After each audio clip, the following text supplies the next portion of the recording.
Alright, hello boys and girls, this is Got Tank. I haven't made any videos for a while. I took kind of a break from tanks, not because I was mad at the game, but just busy with work and other things.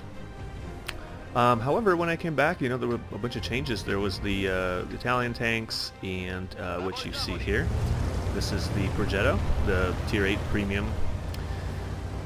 They also added Polish tanks and things like that. I haven't messed with the Polish tanks at all, but I got curious about the Italian tanks, and I bought this premium because I knew I wanted to go up the line, and I wanted a crew trainer. And usually, whenever they add new tanks, they tend to be good. They don't tend to be bad, and in fact, that they tend to be too good, in my opinion. That leads to power creep and so on and so forth. But that's a whole different discussion. So here I am. I decided to come here and see if I can spot any of these tanks crossing, and so I'm just going to go into whatever view I had. I had free look on, but so you know, I did see some tanks here. I start to unload, but I guess I got ring rust. The shovel travel time wasn't quite as quick as I thought it would be. So anyway, about the Progetto, I really like this tank. In fact, I want to say I love this tank. It's a really nice premium. Tier 8 is terrible as far as the tier is concerned because the matchmaking mostly. You will always be behind 9s and 10s. You will very rarely be top tier in Tier 8. I don't know why that is. You know, there's tons of theories about that.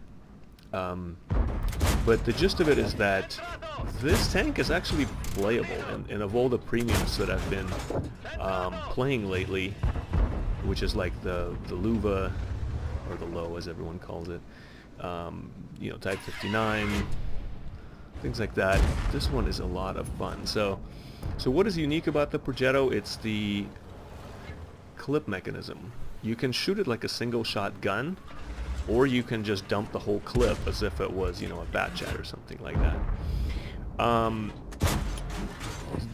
The single shot mode, the DPM is not that great, and then if you dump the whole clip, the DPM is even worse. So the whole point of it is that option. But you can shoot one shot at a time without having to reload the whole clip. But each shot you take takes even longer to reload than the next. So you basically shoot once, twice, and if you shoot the third one, you've got a long kind of a gap, you know, where you're out of battle. So the last round you typically only use when it's a killing blow, you know, or just an important track or something like that, you know. You don't want to shoot the last one and miss. Like, so you don't take the last shot with this tank when it's not a certain hit or kill, or, you know, or something like that. So anyway, about this match specifically, so what I want to point out here is the teams, they're not necessarily super lopsided. I would say it's in our favor. We have like 3 guys rated over 2,000, including me. They have guys that are almost 2,000, and one guy that's like 3,000, a very good player. He's the blue. He should be purple, not blue. My colors are the default XVM colors, which are, you know, I don't like them because, you know, as far as I'm concerned, if you're 2,600 and above, you should be purple probably. But here, as you see, a guy who's 3,000 is blue. Yeah, that's weird. So I just can't be bothered to change them. I just want to see what people's ratings are. I don't really care that it, for example, it makes me green, otherwise I'm blue. Doesn't bother me so much. Anywho, so this match is significant because this is where I got my ace tanker. On the Progetto, I had some really good games of like 4,000, you know, damage, and which is really good for Tier 8. I mean, even if you're like a really, really good player, that's a good score. And I was just getting that one badge, not the mastery badge, which was disappointing. I was thinking to myself, man, this tank is so good that, you know, you really have to do super well to get that mastery badge. And this match I actually got it, and yeah, and I had to have a really super great game. Now it's really slow, and I know I've been camping this one spot here, but there just isn't much more to do at this point. So as you can tell, we've lost the 1 line, but we've won the city, the 9-8-8-9 line.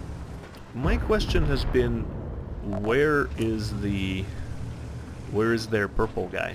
Or, you know, the blue guy who's here. By the way, that's a reroll, look, 2K games. So he, like, bought that Progetto and just got a really good score, which is easy to see how this is a good tank. So I decided to be a little more proactive here. I go out and I see the side of this WZ-120. You will see kind of the pros and cons of this gun here. The aim is all right. The pen is actually decent. I never really load premium rounds, but the other cool thing about this tank, as far as I can tell, I've only had a few battles, but you don't have to replace the whole clip. So if you want to fire one off and stick the next one that's a premium round in there, just press 2, and you know, 1 out of the 3 will become a premium shell. So that's really cool. The flexibility of this clip mechanism is really fun. Also, it makes it hard to tell, like, you know, when autoloaders they clip out, they go to reload, that's when you like bum rush them and, you know, oh, he can't do anything. With these tanks, it's actually really hard to tell when the guy is clipping, because he could have a shell left at any given moment. Plus he will load 1, you know, and if you were like one-shottable, he could kill you. So here's the limitations of the pen. Like, on the, well, obviously on the turret it's not going to work, but on the side of that thing it worked. And you'll see me, I think, bounce him a little bit more here. So, as far as the match is concerned, our HP is about the same. It says up at the top, right, 5,600, 5,300. See, the pen is pretty good, even from this distance. These are all standard rounds. I think I do switch to premium. Oh yeah, armor. Let's talk about armor. I just bounced around on the side of my turret, I believe. This tank has some cool angles, and you will bounce stuff occasionally, but of course it's a medium, and you should not rely on your armor. Let's see what happens here. I'm waiting for that shell to load, but I got impatient, and I should have waited for it to load fully. It was literally a difference of 2 seconds, but I clicked it anyway, so that's what you don't want to do in this tank. You want to let your shells load fully. Otherwise, you're going to be waiting for a long time, like this. I'm just sitting here waiting. He blind fires the bush. T-44 shoots me in the ass. I've done really well in terms of saving my HP at this point. I've only taken 1 shot, and I've done 2,753 damage, which is a pretty good ratio. We have guys coming back towards cap. I'm not worried about that at the moment. I'm more concerned about, you know, just taking these guys out here. Got the ass of the WZ Chinese TD sticking out, but I'm waiting for that last shell. See, you have to wait for it to finish. There we go. It's kind of like, there we go. Done deal. I'm up over 3K now, which still wouldn't be enough for a mastery badge. You need more. Yeah, so their Progetto, that guy who's like really good, 3,000, whatever, 60% guy, he squirreled himself away in A2 because he probably thinks that their team is done for. Because if you look at the numbers, we have more players than they do. They have an Artie and 2 tanks. We have an Artie and 5 tanks. But the thing is this. Our tanks are pretty much one-shottable. Now, so we have 3 tanks that are one-shottable. And we have me, which is half health. And then, of course, we have that big heavy, the Type 4. And he's got some health to him. But I don't know how he manages that, but he's going to melt here, I believe, if I recall this game correctly. I played this game like a week ago, so I don't remember every single thing about it. I just know that if I saved it on my desktop, it's probably a decent game, and I wanted to make a video out of it for one reason or another. So that's kind of the weird thing, is we're up on tanks, but they have more HP. Look, it's 2,000 versus 3,000, roughly speaking. They have 3,000 HP. See, they have full health on the 2 tanks, and of course on the artillery piece. So that's why this match is actually interesting. It looks like, just looking at the number of tanks, you go, oh yeah, well, obviously you guys just need to finish this up. But it's not that easy. We're about to like lose everything, and it's going to come down to just a couple machines and a little showdown with their Progetto versus me, which you're going to see here in a second. So yeah, I'm not sure what to do here. You know, I know they've got that medium tank somewhere on the one line. You know, we got the Progetto somewhere up near their base. Fortunately, I've got the good angle. I kind of expected that he'd get lit. So there it is, kaboom. That's where you use that last shell. So I took myself away because I don't want to get blasted by their artillery. At this point, I'm guessing the artillery is probably in A1, which is actually not the case, but I am still safe from him here in this spot.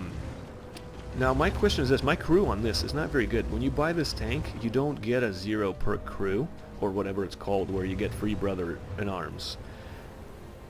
You get just a regular old crew.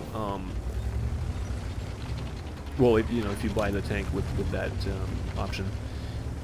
But I bought the package where you get like ×5 on the first 40 games or something like that when you win.